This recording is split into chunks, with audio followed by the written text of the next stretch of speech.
Bandwidth for all shows on the Aussie Tech Heads network is supplied by Aussie Tech Heads web hosting.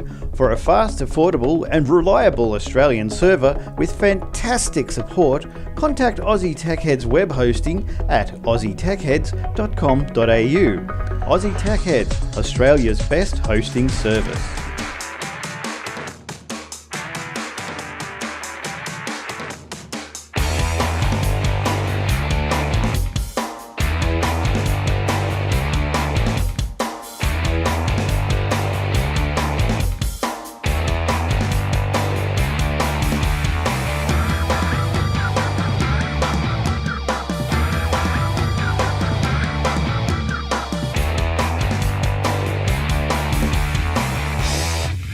Let's get this party started, I say. It's episode 406 of Aussie Tech Heads. Welcome, everyone. You might have noticed it's out there. It's out in the ether, but it might appear or materialise one day.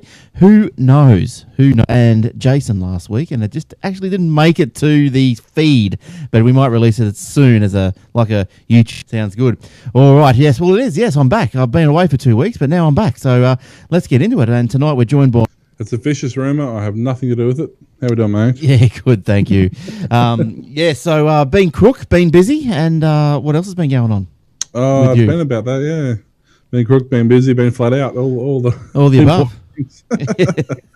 Yeah, that's no good. Unlike you, who's been globetrotting. Oh, I wouldn't say globe, but I went to the US, if you didn't know, if anyone didn't know, and went over to LA, did the Disneyland sort of stuff, and went to San Didn't even bring me back a set of Mickey ears. How rude. Oh, look, I'll draw some up for you. But, they're not what they're cracked up to be, I tell you. They go squeak, squeak. But, San Diego, I mean, San Francisco, Alcatraz, and the Golden Gate Bridge. That would have been sweet. Yeah, Alcatraz was I want to go to Alcatraz. I reckon that'd be awesome. Yeah, it was good. Like, especially when you go on this audio tour, you put your headphones on, and the guy goes, "You should be standing in front of the cell 135," and then you make sure you stand in front of that cell, and then he'll tell you a story about it. And they showed you the cell where the guys used the spoons to escape. They showed you the hole in the wall. Oh yeah. Yep, and showed you the cell where the guard was shot. And all that sort of stuff. So. Full of history, and they do night tours. I didn't do a night tour. Thought it might be that'd be cool. Yeah, a bit spooky, but just the day tour it was good. A lot of the island you can't get to; it's all fallen down, but the jail's still there. So it was interesting and educational at the same time. And San Francisco is really good. I reckon it was all those missiles I fired into it when they were making the rock. That's what did it. Yeah, probably. Probably. They had some dude at the end, I think his name was William Baker. He was an ex-con from Alcatraz, just there signing his book. It wasn't a murderer or anything serious. He was a counterfeiter. And I read a bit so all his books were fake. Great. Yeah, that's right. So I read a bit of it on the wall there, and it was like he's been in and out of jail for 50 years, and I thought, oh yeah, good on you. But all old men look pretty, harmless. I just looked there and I said, oh well, I'm not going to buy your book, stuff you. You've obviously made a lot of money ripping people off, and I don't want to be ripped off. So, that's it. Yeah, you open his book and it's just blank pages or something. It's disappearing ink. Yeah, and in the middle, in the centerfold, it's just got sucked in. But you didn't learn the first time? That's right. I've been doing this for 50 years. God's truth. Yeah, all right. Well, I'm glad you joined us tonight, Will, because unfortunately I've got a lot of Apple stories. Apple seems to be the news buzz of the week. Yeah, how they keep breaking and things bend and they're not doing they're supposed to. It's been fantastic news for Apple this week. Yeah, I know. There's been a lot of news and most of it's not good. That's right. But look, let me start off with a Windows 7 story, if I can, just to start off on the right foot.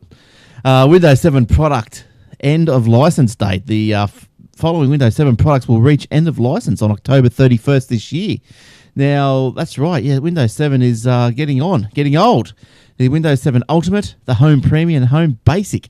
After this date, system builders will no longer be able to order Windows 7 product from authorized distributors, with the exception of Windows 7 Professional.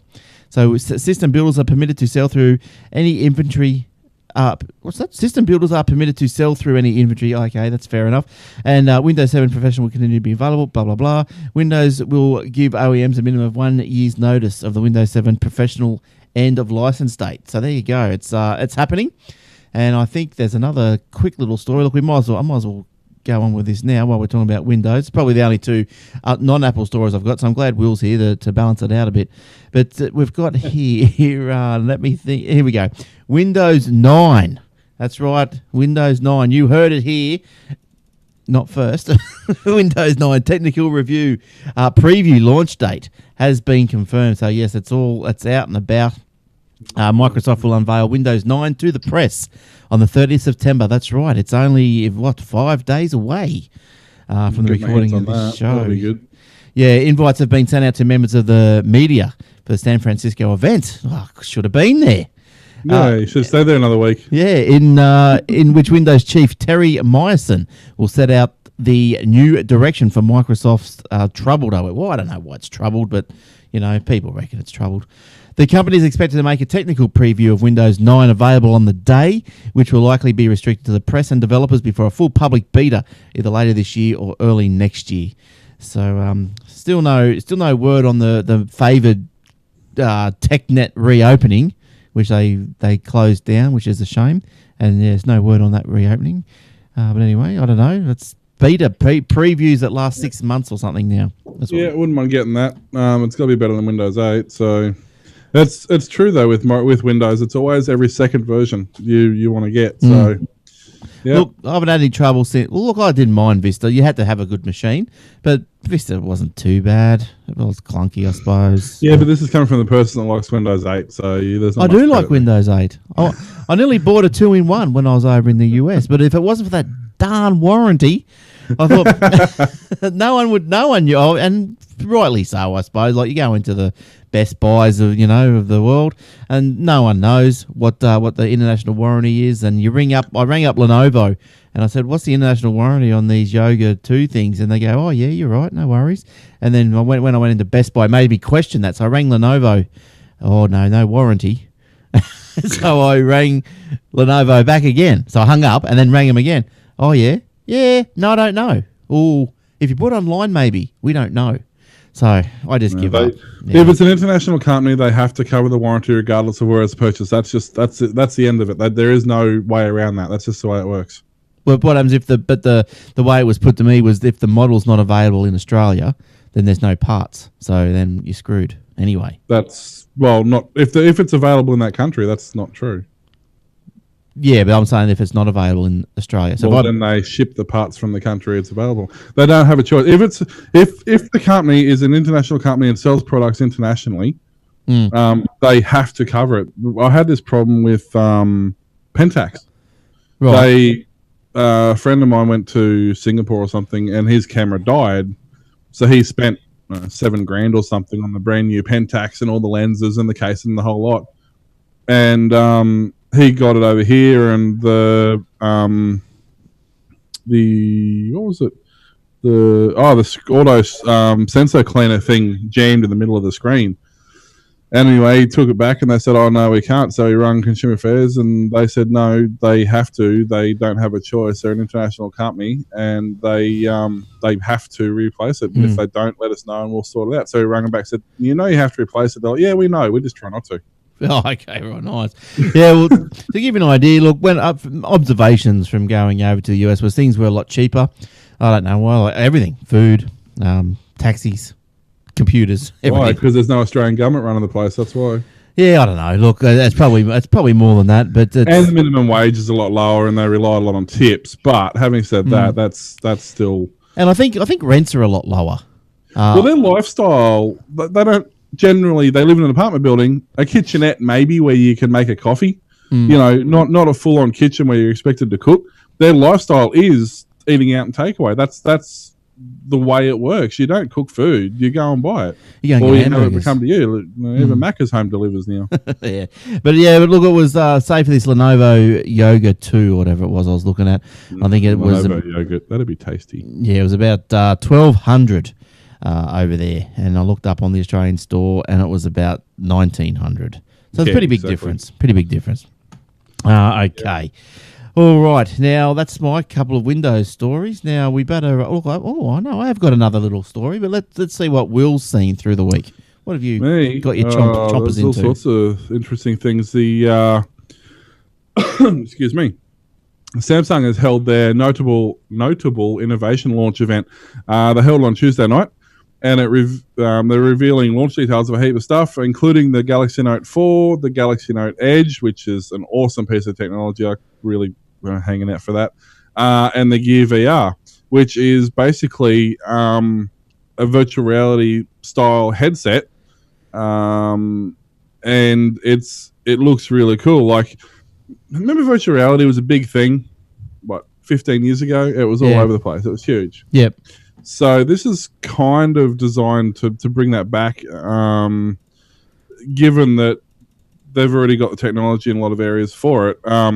It runs with some of the planned features like the Note 4 and things like that. Basically, it combines the idea of virtual, well, whether it be Google Cardboard or whether it be some other form of headset with lenses in it, with screens in it.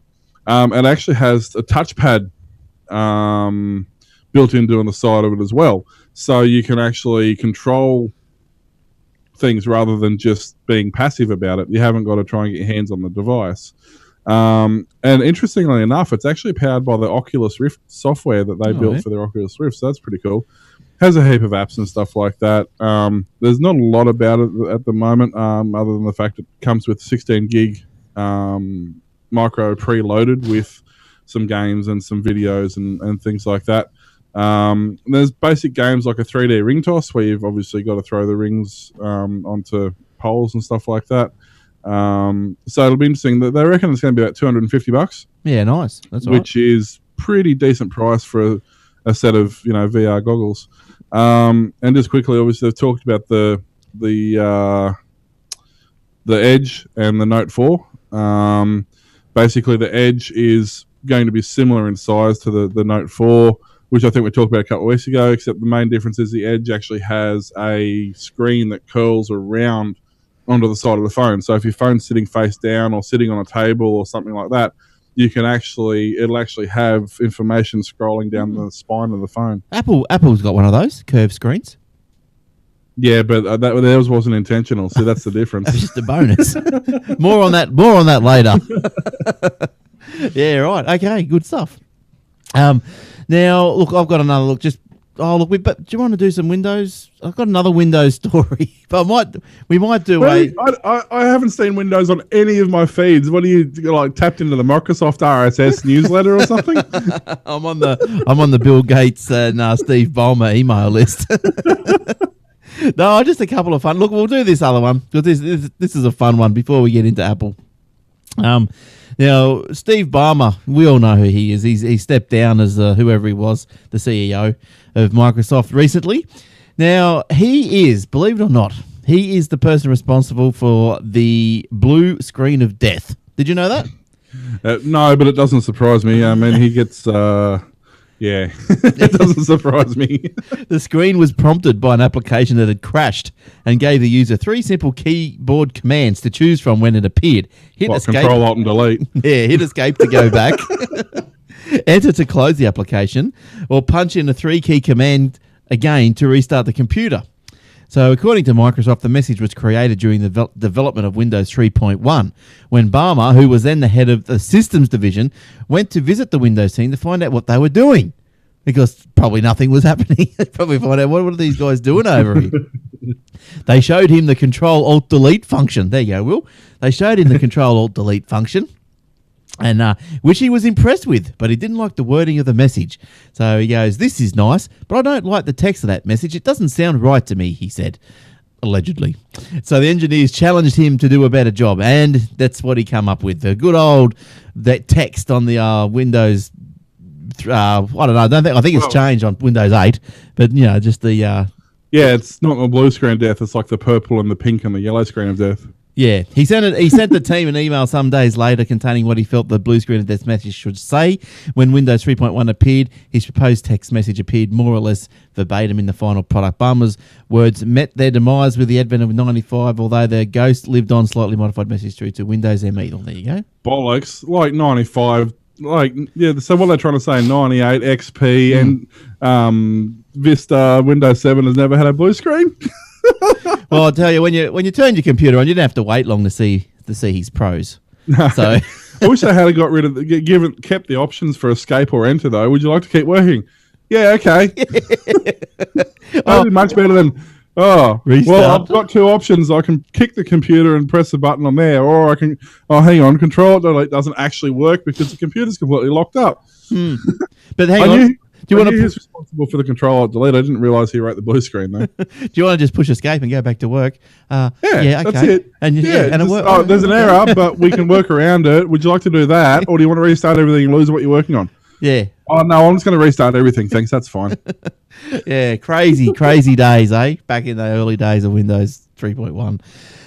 Okay. Look, Will, I know we're going to get a lot of comments from you from Apple stories. So I know, look, there hasn't been. No idea what you're talking about. There hasn't been a show for 2 weeks, but we're not going to go through the whole Apple launch and whatever. We all know what's happened. No, we actually, if you go to, I'll make sure Glenn, it's currently private. I'll make sure Glenn sets it to public and we'll put it on YouTube. Last week we actually did cover the launch and we did cover quite comprehensive. We did about half an hour on the iPhone and various products of that. Right. So the watch and all that. So we will actually set a public one. Go back to last week. It's not really a full episode. It's just me and Warlock, but we do give you some valuable information in there. So go and check it out. All right. So we will. I'll put it. Yeah, I will put it on the feed. So it'll come through as episode 405.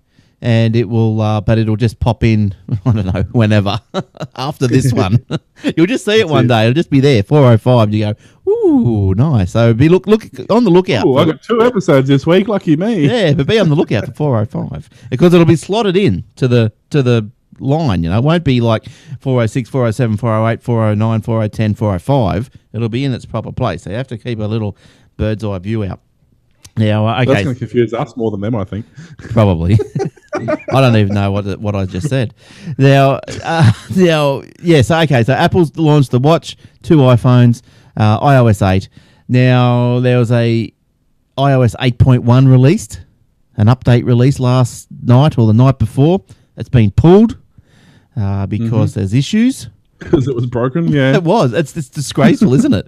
As it appears on the Apple support forum, the iPad Air, iPad Mini with Retina display, iPhone 5 and 5S, and the newly released 6 and 6 Plus were all affected.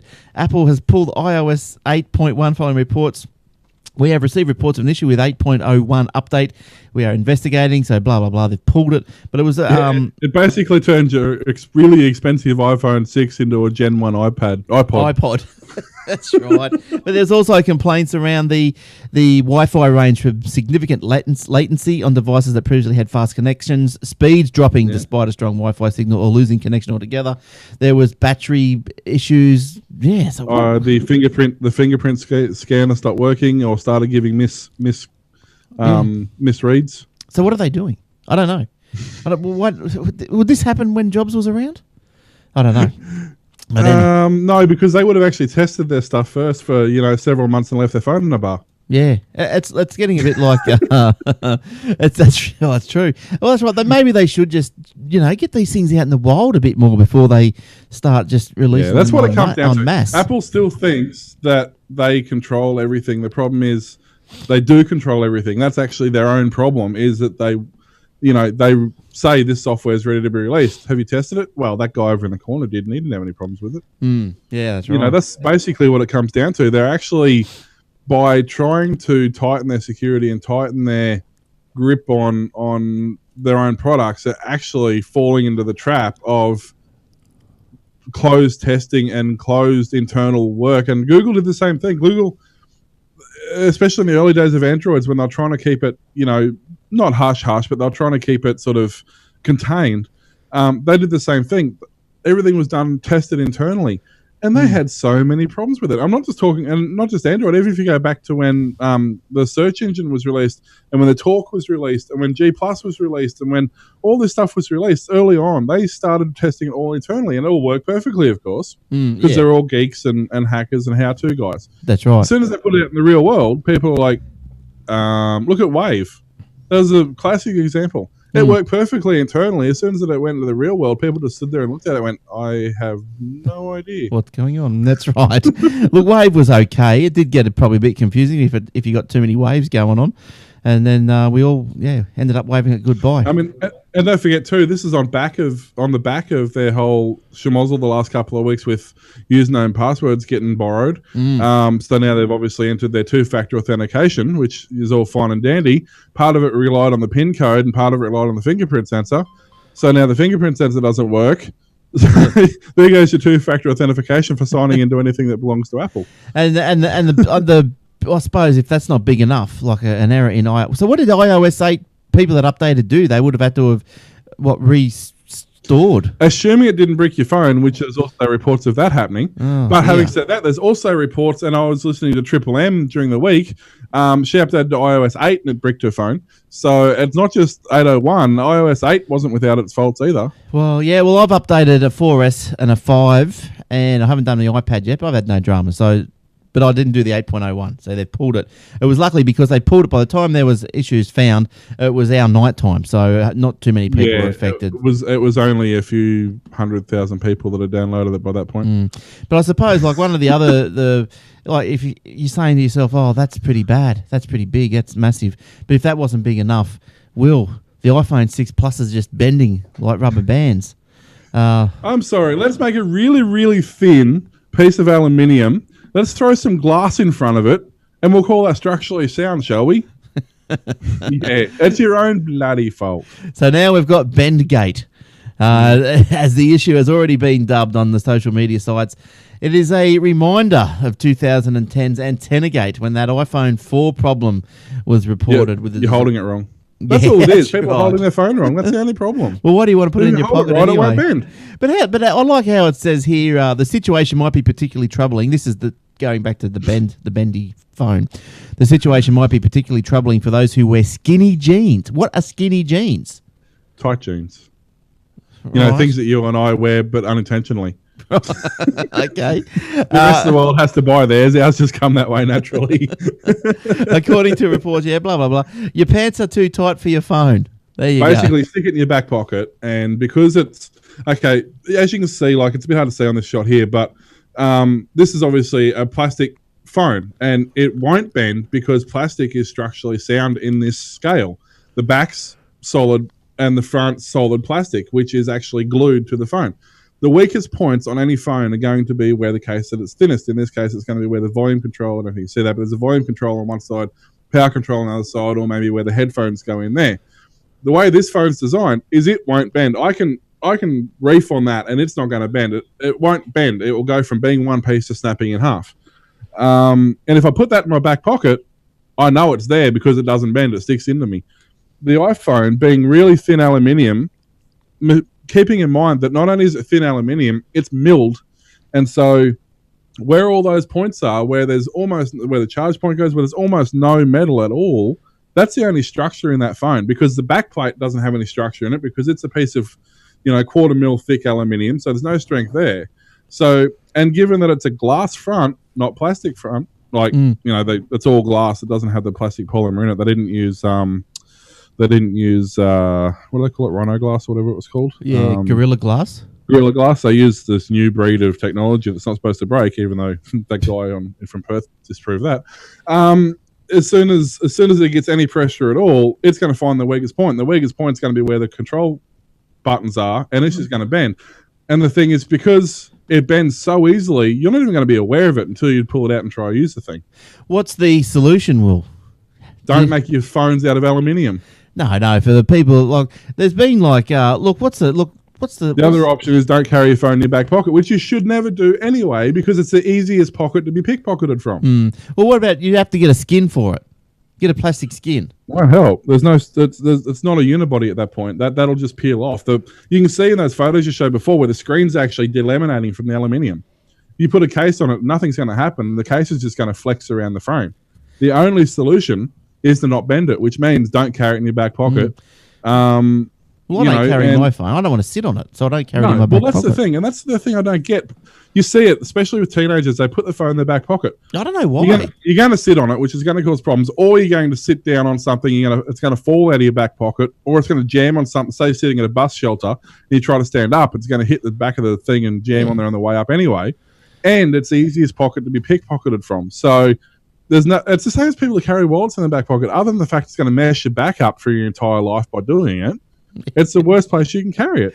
Yeah, there's a good Seinfeld episode about wallets being too big for your own good. Yeah, now the iPhone, the iPhone 6 sales have apparently, the terminology has been used, shattered past records. I wouldn't call it shattered. But anyway, Apple said Monday that it sold more than 10 million iPhone 6 devices during opening weekend, breaking last year's 5S and 5C opening weekend record of 9 million. So they've got 10 million potential bricks out there. Yeah, that's great. Yeah, well, they're going to snap in too. There'll be 20 million. Yeah, well, yeah, double your money. The iPhone 6 went on sale on last Friday. Was it last Friday? I think so. Friday, yeah. Something that like sounds that. right. Yeah, one of the Fridays in September with consumers. At some point in the previous history. Yeah, so with waiting in line for hours, here we go again. And thousands even camping out on sidewalks Thursday night as the doors open to the Apple stores. Like, you're serious? You're kidding me? What are you guys doing? Did you see that poor guy from Perth? Have you seen the YouTube clip of that? No, that's the guy that got kicked out of the line or something? Hey? Is that the guy that got kicked out of the line? No, he did the whole, I think it was 7 or 9 years was there interviewing him. He was one of the first people into the story, all excited. He comes out, opens the box up, and you know how they're clipped into the plastic casings in the box? Yeah. Yeah, well, he's put his finger under the phone like that to try and get it out. Yeah. And all of a sudden it's flicked, and it's just come out of the casing and hit the ground. Oh, it didn't smash. Yeah, it smashed. Oh, no. No. Of course, Apple said, well, tough. And the news reporter basically went, oh, that's too bad, and continued on. So hang on. Oh, no. You owe me a new phone. It wouldn't have happened if you weren't there. Yeah, if I wasn't being interviewed and being asked to show it off. Yeah, well, that doesn't matter. Poor bastard. That's no good at all. So, yeah, that was, it's on YouTube if you want to go watch. I think it's actually, if I open up YouTube now, I think it's actually one of the leading. So yeah, it is. It's right on the homepage of YouTube. But the Perth man smashes iPhone. Now the only comfort would be, Will, please tell me, for his own sake, is he the owner of the video? To get no, it'd be the news report, the news channel. The news channel owns it, so he can't even get the 15 million views that's on it. Oh no, the poor bloke. I feel sorry. Who are you? Give me a ring if that was you. Or an email. YouTube, you don't know my phone number, so you can't ring me. But give me an email. Yeah. So look, for those of you who don't know, we do the show live on Thursday nights, and look, daylight savings coming up. It's going to be. I know that's still no excuse for it being so bad. I'm sorry. Yeah, it's all going to be messed around. There's going to be an hour lag. I'll ask Eric how he's going, and he'll say good in about an hour or so. So we'll try and work around all that sort of stuff. But yeah, so Thursday nights at aussietechheads.com.au/live. Also the Facebook at facebook.com/AussieTechHeads.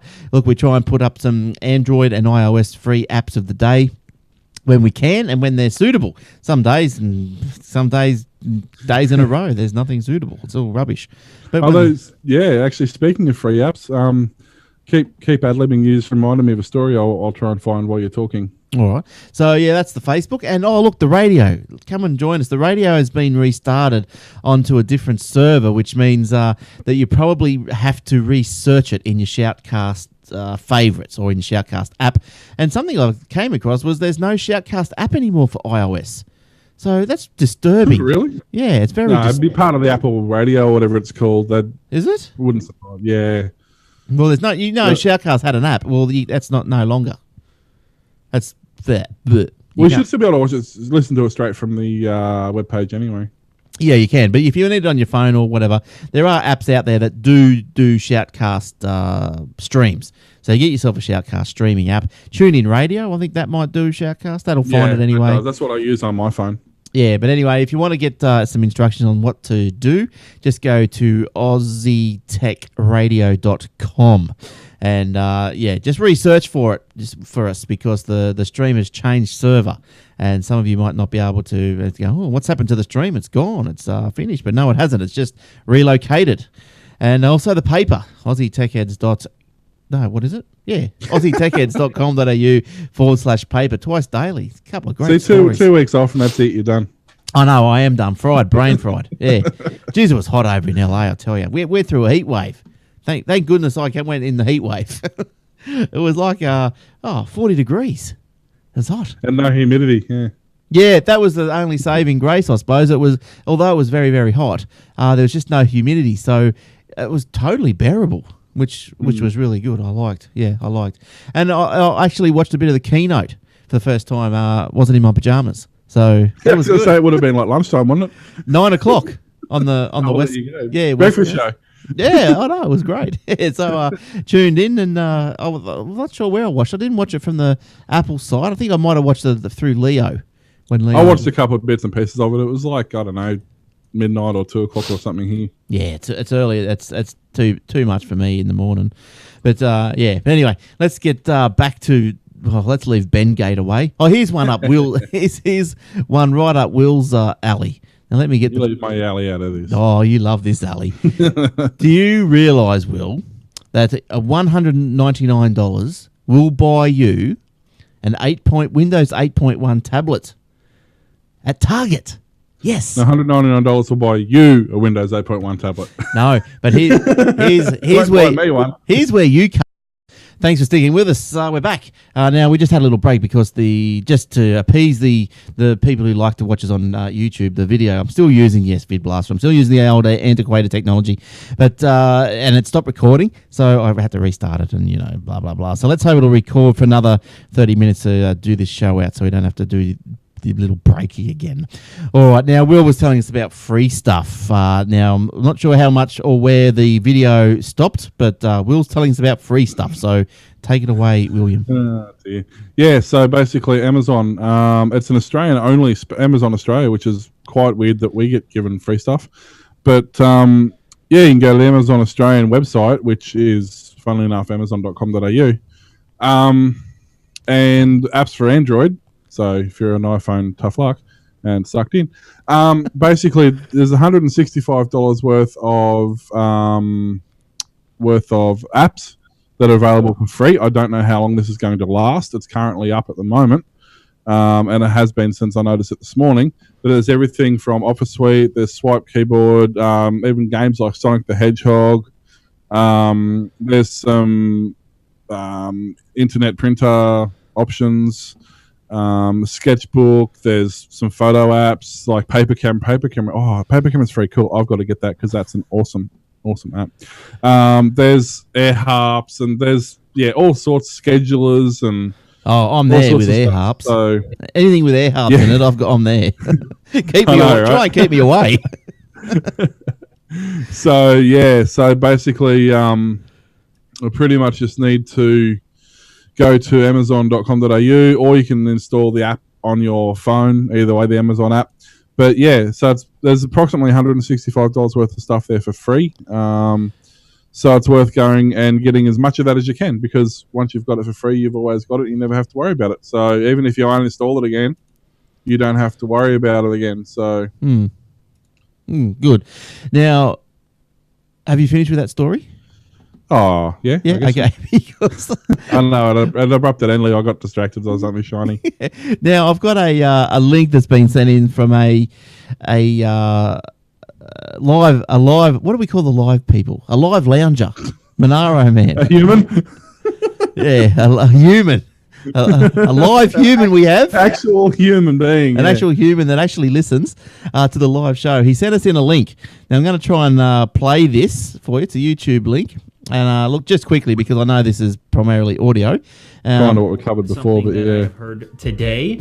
And then the next most requested device, this one right here. This goes for 10 minutes. He's gonna hang on. Let's get to the chase. Here, and I'm gonna push on the center to the part that actually bends, which would be the iPhone. We shall see. What so is this the iPhone? That's not. No, I don't think. No. That doesn't bend. That's like the HTC one. Well, it's bending, but it's really pretty hard. No, he's not going to bend that. But okay, so I guess at the end of the day, we're not going to get. He's got about 4 phones in front of him. So you will hear like a little bit of glue there comes loose near the screen. What's this one? You can hear that, but that's the one. That's the one. No, he's going to save the iPhone till last, I would imagine. As of right, Hang on, so I'll just pop along till the end. as easily proof that Here we not go. necessarily That's an the apple. case. I put the same amount of force and had regardless. But anyway, I don't know. Nothing. It goes for too long. But anyway, is- he's he was doing the bed test. So if you go to the Facebook page, facebook.com/Aussie Tech Heads, there's a link being put up there by one of our listeners, Carl, and he's put a link up the iPhone Bendy test. So check that one out. Cool. All right. Now, OneDrive, the 300 gig. OneDrive lures iPhone 6 users with 30 gig offer.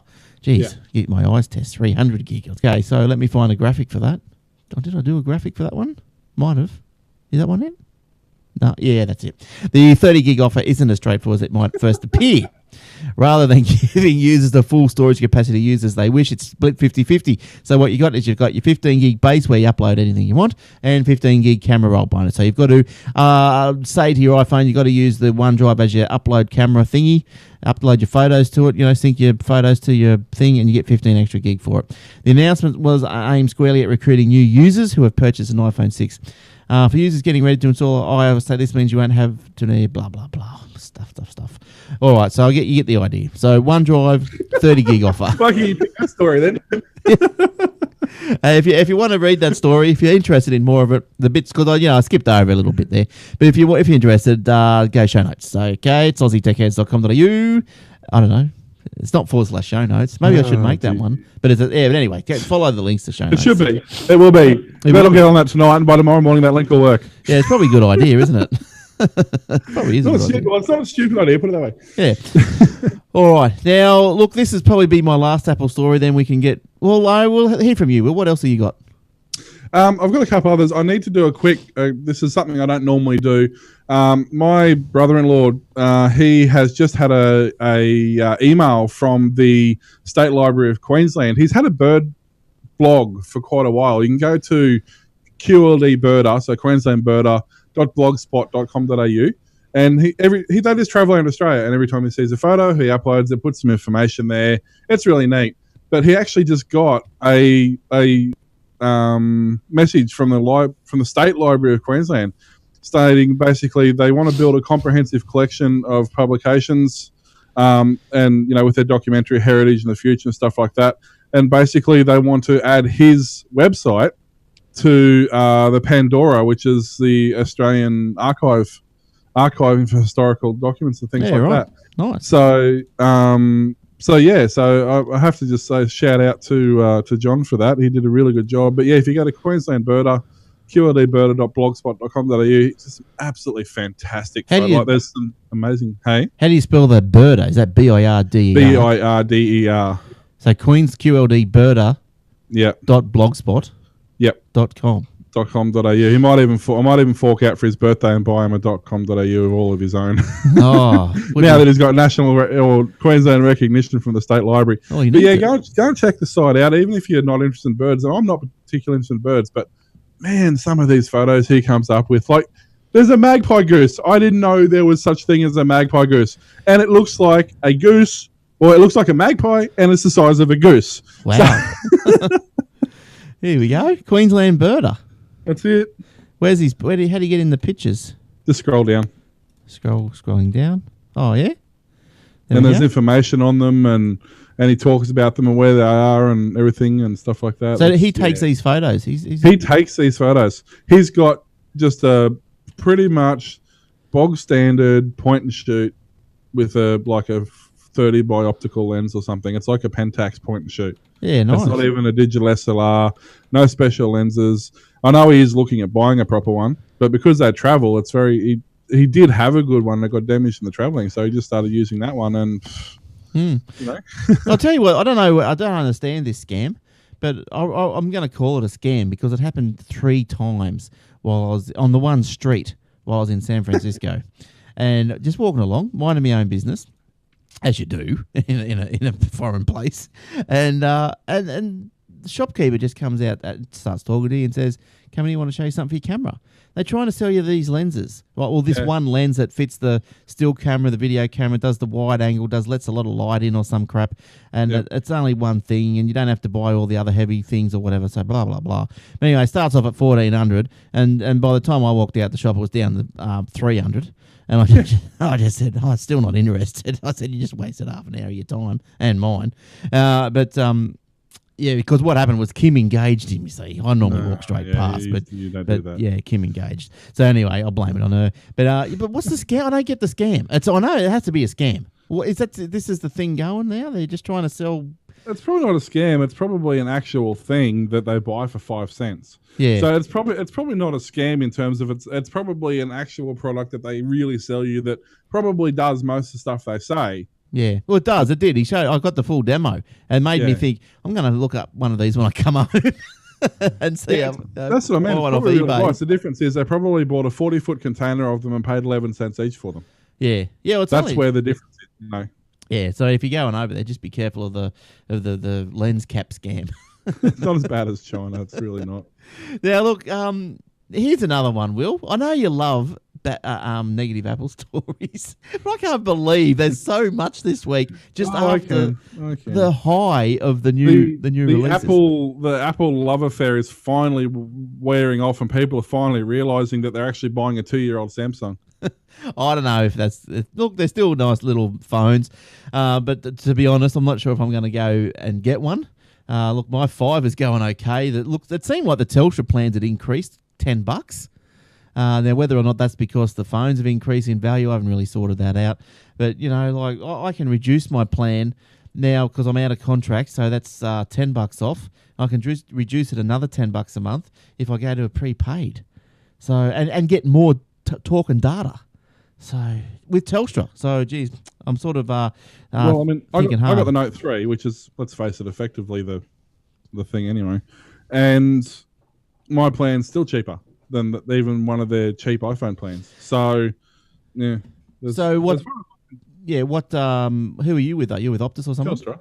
Oh, okay, right. And then what? I pay $40 a month for $500 worth of talk and text. Right. And 1.5 gig of data, and I pay $15 for the phone on top of that for the phone. So I pay $55 a month for 1.5 gig plus 500 talk and text, and I have another 1 gig data on top of that. But that's well, now that 55, that's pretty much just a BYO plan now. Like, yeah. So I don't know, and so you're on contract, are you? Sorry, you're on contract. Obviously, if you're paying for the phone.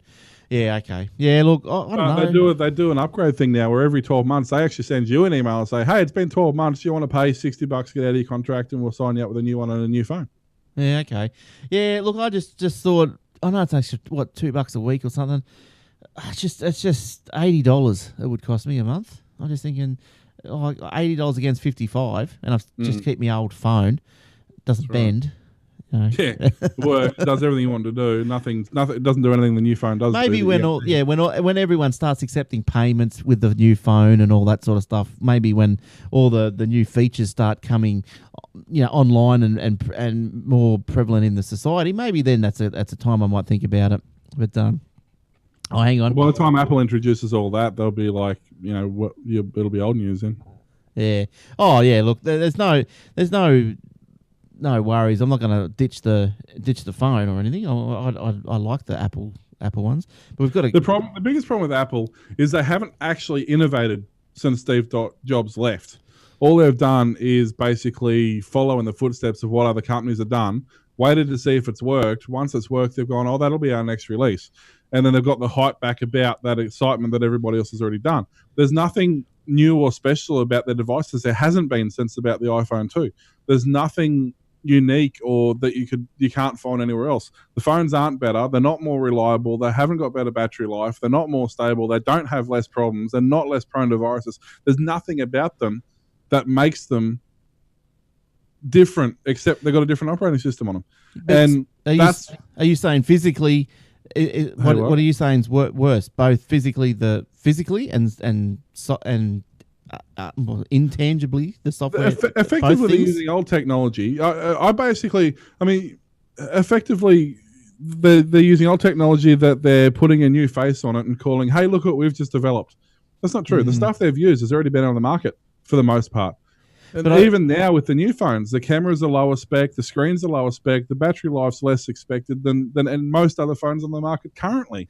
But I think where it probably wins is just it just integrates well with everything. Well, in the Apple ecosystem, I think. If you've got an Apple ecosystem, that's correct. If you use a Mac or Apple PC, if you use iTunes, great. If you don't, there's absolutely no reason for you to have one. I mean, there's a lot of people in the last 3 or 4 months that I've spoken to, and I'm talking lots, like hundreds of people who are switching from iPhones to whether it be Samsung, whether it be HTC, whether it be whatever.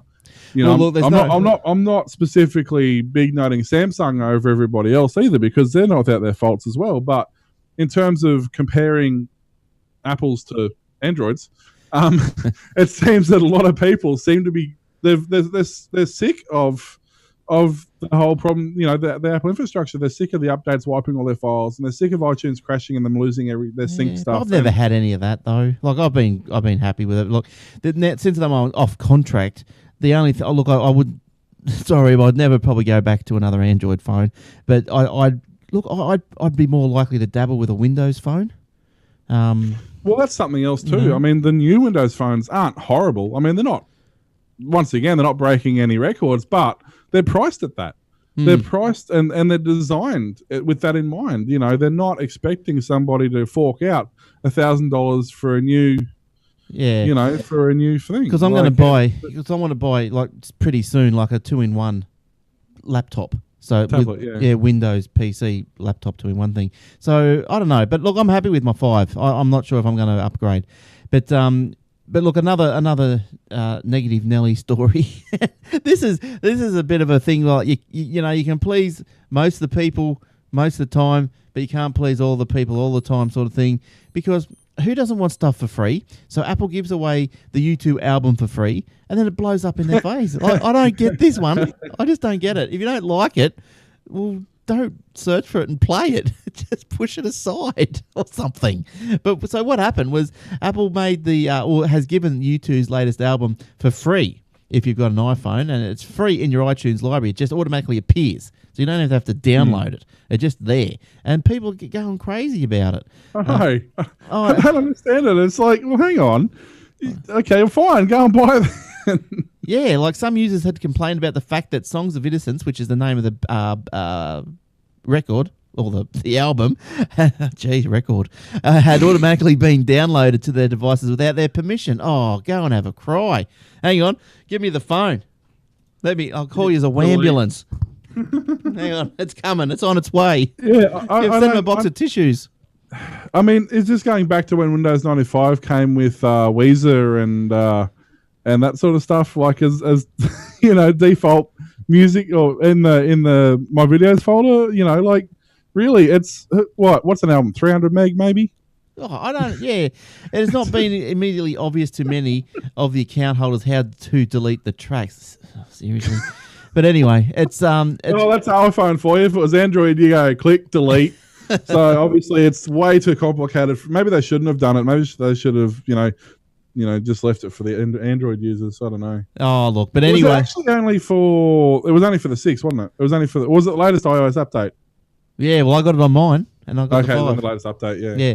So I kind of get what they're saying. Like, I kind of understand saying you have the ability to forcefully install something on my device. Having said that, has anybody actually read the terms and conditions and the EULA?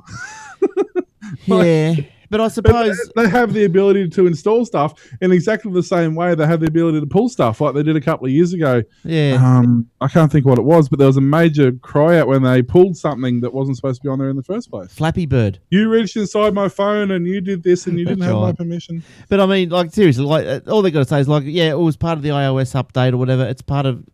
Who cares? Like, yeah. But anyway, although having said that, when the update was 5 gig or whatever it was, I kind of understand why people were complaining that there's an extra 300 meg that doesn't need to be there. So anyway, they've set Apple. It's forced Apple to set up a iTunes.com/SOI for Songs of Innocence -remove. Fair dinkum. Users who remove the album and do not download it again before 13th of October will be charged for the 11 tracks if they subsequently try to download them again. Sucked in. You deserve that. Here, we're giving you free stuff. Oh, you don't want it? No worries. You can pay for it next time. That's perfectly legit. Yeah, Good on 'em. That's out of control. Some people need to give themselves an uppercut. Fair dinkum. Go out the back and give yourselves one. All right. Yeah. All right. What else is happening, Will? And if you don't come around here, and I'll do it for you. That's right. I'll give you 2. Go on, wake up. What else is happening? Alrighty. A couple in the HTC realm. HTC has just begun testing what is basically their GoPro competitor. It's supposed to be announced on the October 8th, but they kind of let it slip when they had their thing the other night. Taking a picture traditionally meant you're busy behind the camera, but this one more or less, the army torches that have the right angle head on them, and you could leave them in your pocket, you could still see what you were doing. Mm-hmm. It basically looks like a smaller version of one of those. So it sits in an actual, looks like I don't know, from the pictures it's a bit hard to see. It either sits in your pocket or there's a little holder that goes in your pocket and it sits in that. But it basically means that it's completely hands-free and it sits there out of the way. And it's pretty small. Like it's quite small. It's like pen size almost. And yeah, it's supposed to be the killer, the GoPro killer. So I've seen there's a couple of YouTube videos up there with footage taken from it. It's fully waterproof and all that sort of stuff. It looks pretty neat. It comes with some other accessories like a neoprene armband, etc., to hold the camera and things like that. It'll be interesting to see. It'll be interesting to see what else what it's actually like in the real world. It's supposed to be supposed to be cheaper than the latest GoPro, which is what's the new GoPro Black, whatever it is. I think it's 450 or some such. Yeah. So it'll be cheaper than that, but yeah, it could be good. If nothing else, it might make, because the last couple of iterations of GoPro have been a bit where market leaders would just sort of change the case of the color case and do a couple of bits and pieces, most like iPhone does, Apple does. So this could be good for them to make them step up and go, hey, hang on a minute, we need to actually do something. So even if it's not the killer, it may be good for the market. So that could be pretty neat. I'm interested. It obviously integrates very well with Android devices, of course, given that it's made by HTC. So we shall see. Speaking of spending money. Well, before you do that, because you remind me of something of vital importance. You want people to spend money? No, but have you seen a TV show? Because you mentioned the torch and the army thing, remind me of this TV show on Discovery Channel. Have you seen it? It's called Naked and Afraid. Have you ever seen that? No. Have you I have. Have you heard of it? No. Well, I don't have Foxtel, so I won't go on too much about it. But I'll tell you, if you ever get a chance to see it, just watch an episode. It's pretty. You just be going, oh, no way, no way, no way. It's a man and a woman. They get plucked from wherever they enter the competition. They get whatever. They get dropped into a swamp or into just a inhospitable piece of earth somewhere, and mozzies, like snakes, crocodile, whatever, and they're naked. And like a city. Yeah, and they just got to survive for 28 days, naked, and they got to get their own food and all this. And they come out. You see them get thinner and thinner and thinner because sometimes they can't find food, they can't find water. They start drinking water. It's usually that thing that's right in front of you, and you can't even see it. Yeah. But going up, if you ever get a chance, it just reminded me. It's a great show. I've seen a few episodes. So can I just Google Naked and Afraid? That's safe, yeah. Well, yeah, we won't put the screen on that while you're doing it, but yeah, but it's not too bad. It just you're just there going, oh no way, no way, you're gonna do that? You're gonna eat that? It's actually it looks like there's a heap of actually on the Discovery Channel on Discovery.com. Looks like there's actually a heap of full length episodes on there, so it might be interesting to watch. Yeah, that's not too bad. All right. Oh, at least they give them satchels. They're not completely naked. You lied. No, well, they blur it out. Or I don't know. They look naked. In this one I'm watching, they've got satchels, like they're carrying satchels and bows and arrows and stuff. How much work are they going to make for himself by going, let's make an episode where everyone's naked. Let's put it on prime time. Oh, let's blur everything out. How much effort have they gone to do that? Seriously, why wouldn't you just go, founder of the Bright Minds. Let's give them a couple of bits of leaves or something, so we haven't got to blur everything out. Yeah. Well, I don't know. Well, I find it interesting that they blur out TV screens on shows. Like, yeah, well, see, because it's not a paid advertiser, and they're not allowed to do free promotions. So even if there's a Coca-Cola sign in the background, they have to blur it out. If anybody's got the new version, the director's release of Grease is a classic example. There's a scene where Sandy and or actually pretty much all of them go into the milk bar, and Sandy's sitting there with the jock. I can't think of his name, but there's a wide angle shot of the back of the milk bar. And there's a massive, big, what used to be a Coca-Cola banner right across the back. You used to be able to see it clear as day if you've ever seen the original VHS or even the one they put in the cinema a few years ago for the anniversary. Big Coca-Cola sign. Well, you watch it on the DVD, it's all blurred out. Yeah, that's not right in a movie. That's terrible. It's like, what? That's terrible. But anyway, I interrupted you, Will. You were going off on another story. Yeah, I was talking about spending money. Yes. You know Plantronics. You know who they are. Headphones. Yeah. They're mostly known for they do other stuff, but they're known for headphones. Actually, these are Plantronics? No. Oh, no, these are my what are these ones? Beetroot, tomatoes. But they've just released their new wireless Bluetooth headphones. Now, some of the specs are 60 hours battery life. It'll run 24 hours running straight off Bluetooth with noise cancelling enabled, or 60 hours if you run noise cancelling with headphones running off the batteries. Recharges via USB, all that sort of stuff. Batteries are high quality. They'll actually hold their charge for 6 months. And one thing that's interesting is the Class 1 Bluetooth connection, which means in decent conditions you can get 100 meters away from your phone or your computer and still be listening to your music. They've obviously got the play and stop buttons and everything on the headphones. Nice and cushy, all foam, available at Officeworks, Telstra shops, Tech2Go stores, Plantronics retailers, things like that. 600. How much do you reckon they're worth? 600. Half that. $350. That's too much. So really, for noise cancelling, premium quality wireless headphones, that's not horrible. I've seen much worse headphones like those stupid Dr. Dre things. Oh, yeah. For twice the price, and they're not even good quality. So this also actually has a feature called Open Mic, which is pretty neat.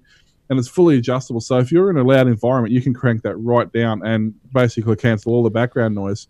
Or if you're, say, in a bus or whatever where it's a bit quieter and you want to hear your next station coming up, you can turn that down. So there's still some background noise, so you can still hear what's going on, but your music comes in over the top of it as well. Yeah, nice. So that's pretty neat. But yeah, so look, if you want a good quality set of headphones, skip those stupid Dr. Dre things. Skip all those hypes that you see, because they honestly sound horrible if you've actually listened to them.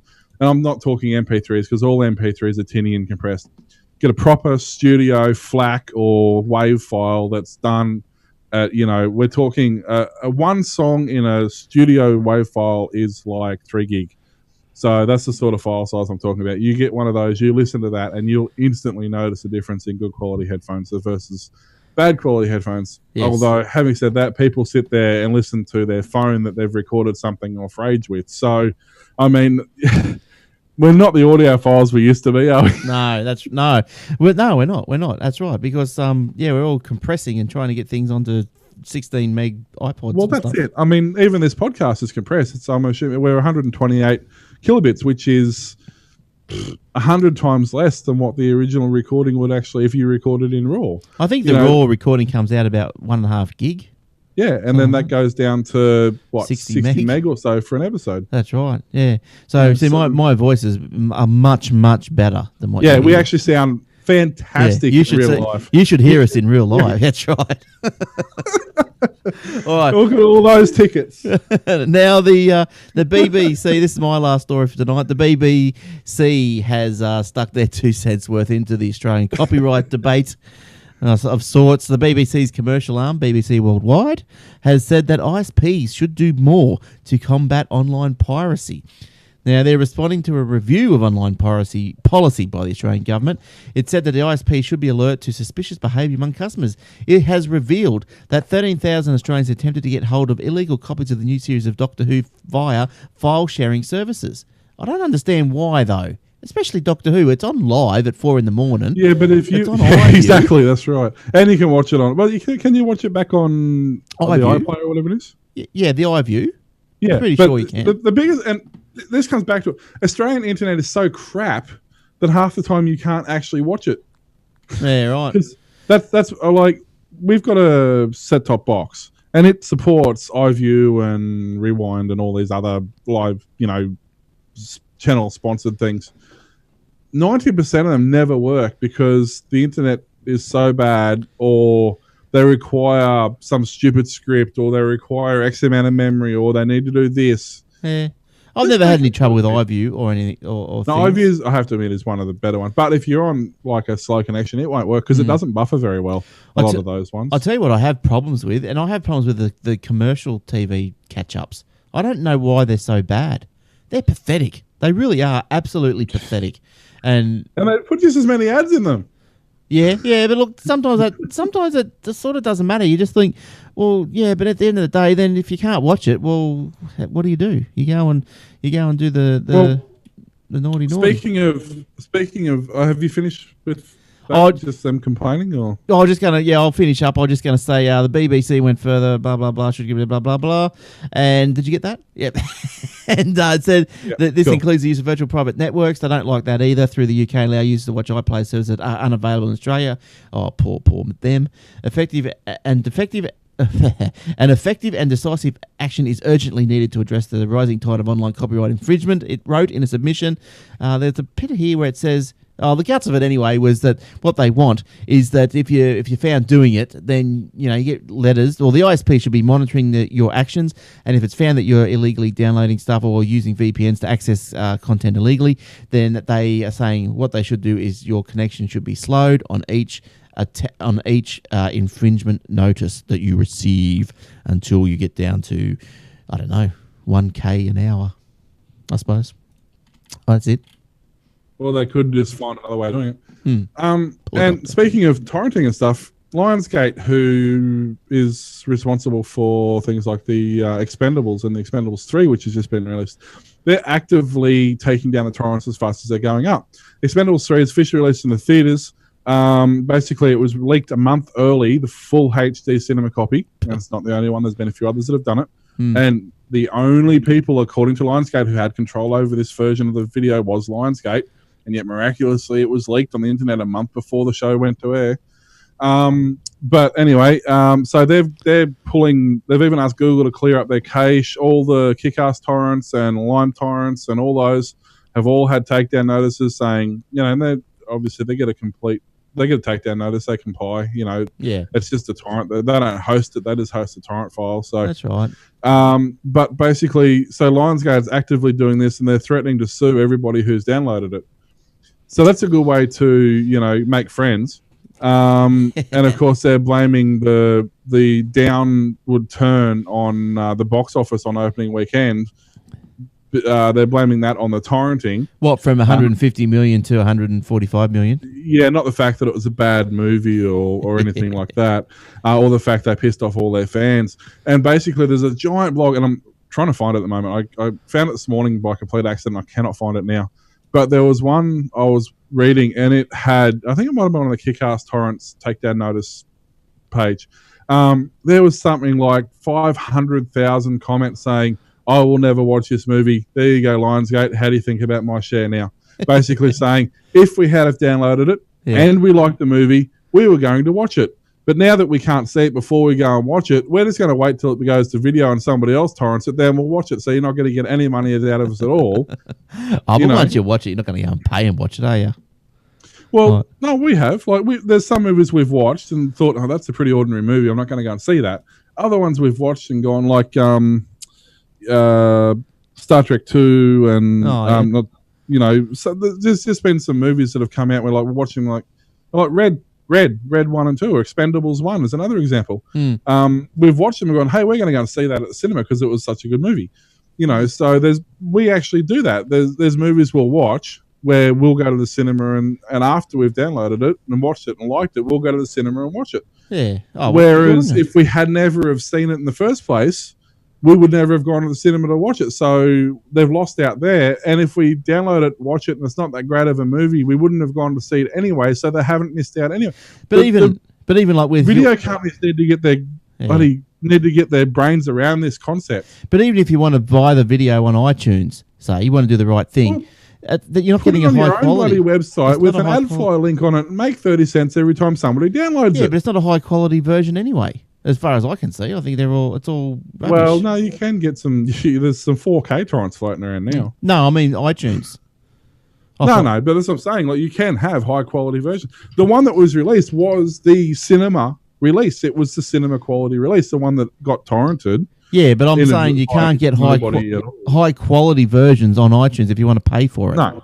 So that's you can. That's right. That's the issue. But what I'm saying is they don't even need to do that. All they need to do is have their own website set up, which they all have anyway. Yeah. Host everything on Mediafire and have an AdFly link where they get paid 10 cents or 20 cents per click to download it. Yeah. And suddenly they've got 20 million people downloading this movie that hasn't cost them anything because they've actually made money off the download. Become their cut the distributor out, cut Universal out or whatever, Roadshow, whoever the distributor is, save money on that and distribute it through their own website.